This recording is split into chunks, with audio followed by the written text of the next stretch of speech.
그리워하는 나그네 회중입니다. 오늘 말씀 주제를 보시면 원죄와 자원죄에 대해서 살펴보겠습니다. 본문 말씀은 창세기 4장 12절에서 16절 말씀입니다. 그러면 여기 주요 말씀을 먼저 살펴보겠습니다. 첫 번째, 유리한 자가 된 가인과 두 번째, 원죄와 자원죄의 구분과 세 번째, 하나님의 본질, 네 번째는 그리스도의 밖으로 쫓겨난 가인에 대해서 살펴보겠습니다. 그러면 본문 말씀으로 들어가 보겠습니다. 창세기 4장 13절에서 14절 말씀입니다. 가인이 여호와께 고하되 내 재벌이 너무 중하여 견딜 수 없나이다. 주께서 오늘 이 지면에서 나를 쫓아내시온즉 내가 주의 낯을 배우지 못하리니 내가 땅에서 피하며 유리하는 자가 될지라 무릇 나를 만나는 자가 나를 죽이겠나이다 라고 했습니다.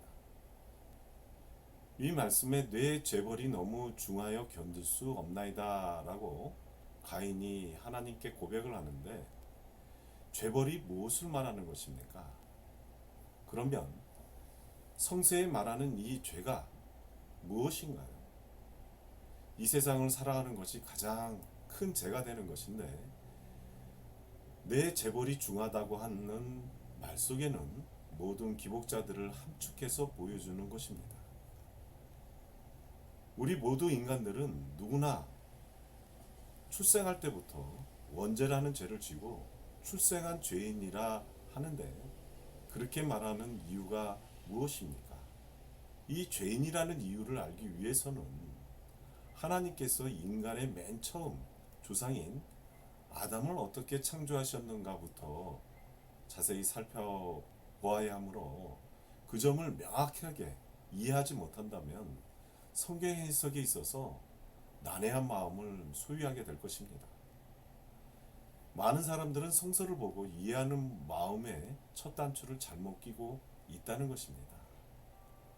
창세기 2장 7절 말씀에 여호와 하나님이 흙으로 사람을 지으시고 생기를 그 코에 불어넣으시니 사람이 생명이 된지라고 했습니다.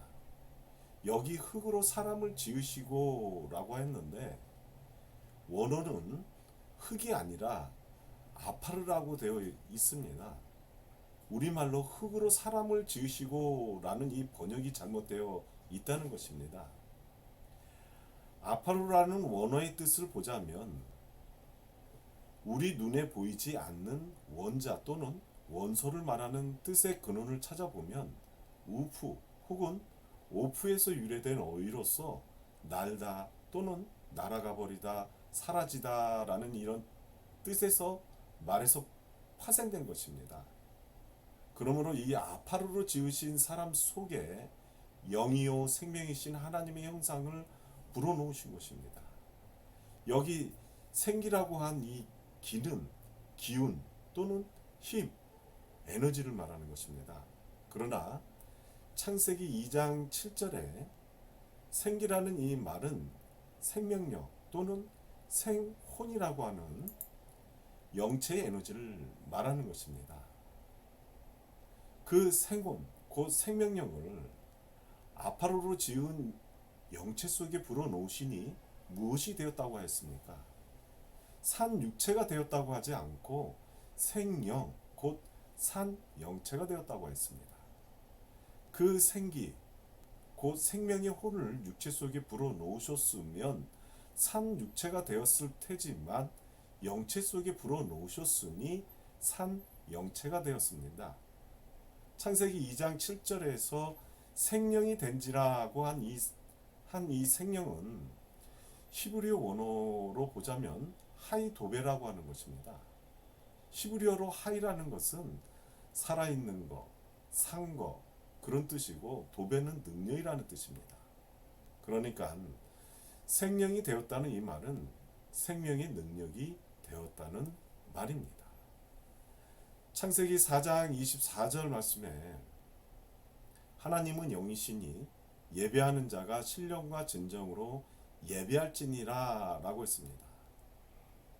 하나님은 영이시라고 했습니다. 그렇다면 하나님도 영이고 아담도 영이라고 하였으니까 사람을 누구의 형상, 그 모양대로 창조하신 것입니까? 이 페이지입니다. 창세기 1장 27절 말씀에 하나님이 자기 형상, 곧 하나님의 형상대로 사람을 창조하시되 남자와 여자를 창조하시고 라고 했습니다. 여기 하나님의 형상, 곧 하나님의 모양대로 사람을 창조하셨다고 알려줍니다. 흙으로 창조하셨다면 흙이 하나님의 형상이 될 수 있습니까? 맞지 않는 이야기죠. 하나님은 보이는 형상입니다. 보이지 아니하는 형상입니까? 흙은 어떻습니까? 흙은 우리 육안에서 보이는 형상입니까? 아니면 보이지 아니하는 형상입니까? 이 말씀은 골로새서 1장 15절을 보겠습니다. 그는 보이지 아니하시는 하나님의 형상이요 모든 창조물보다 먼저 나신 자니라고 했는데 하나님은 보이지 아니하는 형상이라고 했습니다. 흙으로 창조하셨다면 흙도 보이지 아니하는 영이어야 하나님의 형상이라고 할 수 있는 것입니다. 그러니까 사람은 보이지 아니하는 이 아파로로 창조하셨으므로 육체가 아니고 영체였다는 것을 알 수가 있는 것입니다. 창세기 2장 16절에서 17절 말씀을 보겠습니다. 여호와 하나님이 그 사람에게 명하여 가라사대 동산 각종 나무의 실과는 네가 임의로 먹되 선악을 알게 하는 나무의 실과는 먹지 말라. 네가 먹는 날에는 정령 죽으리라 하시니라고 하였습니다. 하나님께서 선악을 알게 하는 나무의 실과를 먹는 날에는 죽을 수밖에 없는 이 육체가 될 것이므로 먹지 말라고 경고를 하셨음에도 불구하고 하나님의 말씀을 순종하지 않았기 때문에 불순종하는 그 죄로 인하여 육체를 입고 이 지옥살이를 하게 된 것입니다. 그러니까 우리가 하나님 앞에 출생할 때부터 원죄를 지고 출생한 죄인이 되었다는 것입니다. 그러면 자번죄에 대하여 가인에 대해서 이 본문 말씀을 살펴보겠습니다. 창세기 4장 14절 말씀에 주께서 오늘 이 지면에서 나를 쫓아내시온즉 이라고 한 이 지면은 어디를 말하는 것입니까? 하늘에서 내려온 이주민들이 사는 지역을 말하는 동시에 아담과 하와의 품에서 떨어져 나가는 것을 의미하고 자기의 후손이 예수 그리스도에게서 떨어져 나갈 것을 예시해 주는 것입니다. 예수를 믿는다고 다 그리스도 안에 있는 것이 아니라 이 세상 기복으로 사는 사람들은 그리스도에게서 떨어져 이 세상에 있는 것입니다. 그러니까 아벨은 그리스도 안에 있는 사람들의 조상이고 가인은 그리스도 밖에 있는 사람들의 조상을 말하는 것입니다.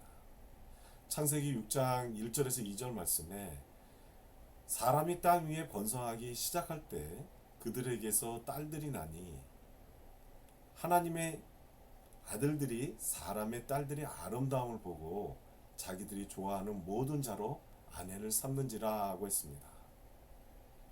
여기서 땅 위에 번성하는 사람들은 육체일 테니까 하나님의 아들이 아닐 것이고 하나님의 아들은 영체였을 것입니다. 그러니까 영체인 아담 안에는 하나님의 형상이 함께 계신 것입니다. 그처럼 아담 안에 계셨던 그 하나님의 아들을 다른 말로 뭐라고 하는가 하면 말씀이라고 하는 것입니다.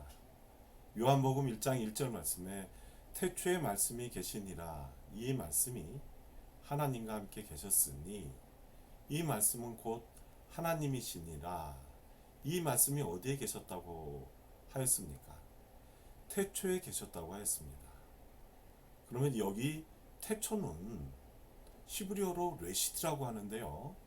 우리말의 뜻으로 본다 그러면은 맨 처음, 첫 자리, 시초라는 말이므로 인간의 맨 시초면 누구입니까? 아담이죠. 그러니까 이 아담 안에 말씀이 계셨으니 그 말씀이 곧 하나님이시라고 한 것입니다. 3페이지입니다. 사람을 주역으로 한 말에서 태초 곧 맨 처음이니까 아담이 육체가 되기 전에 영체였을 때 말씀이 그 속에 함께 계셨는데 그 말씀이 곧 독생하신 그리스도시요 하나님의 아들이십니다. 이 말씀은 요한복음 1장 18절 말씀을 참조 바랍니다. 그러면 하나님의 아들이면 하나님이지 무엇입니까? 디모데전서 2장 5절 말씀에 하나님은 한 분이시요 또 하나님과 사람 사이에 중보도 한 분이시니 곧 사람이신 그리스도 예수라라고 했습니다. 사람이신 예수님 안에 함께 계신 그 말씀이 아담 안에 있었다는 말입니다. 로마서 5장 14절 말씀에 그러나 아담으로부터 모세까지 아담의 번제와 같은 죄를 짓지 아니한 자들 위에도 사망이 왕노릇하였나니 아담은 오실 자의 표상이라고 하듯이 아담은 예수님의 표상이 되는 것입니다.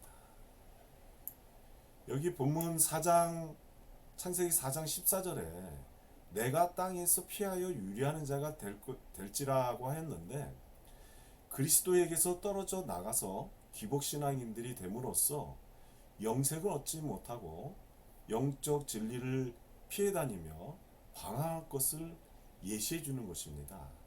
이러한 기복세상, 이 기복세상에서 술에 취해서 성서를 문자적으로 보면서 육적으로 해석하는 자들을 좌범죄라고 하는 것입니다.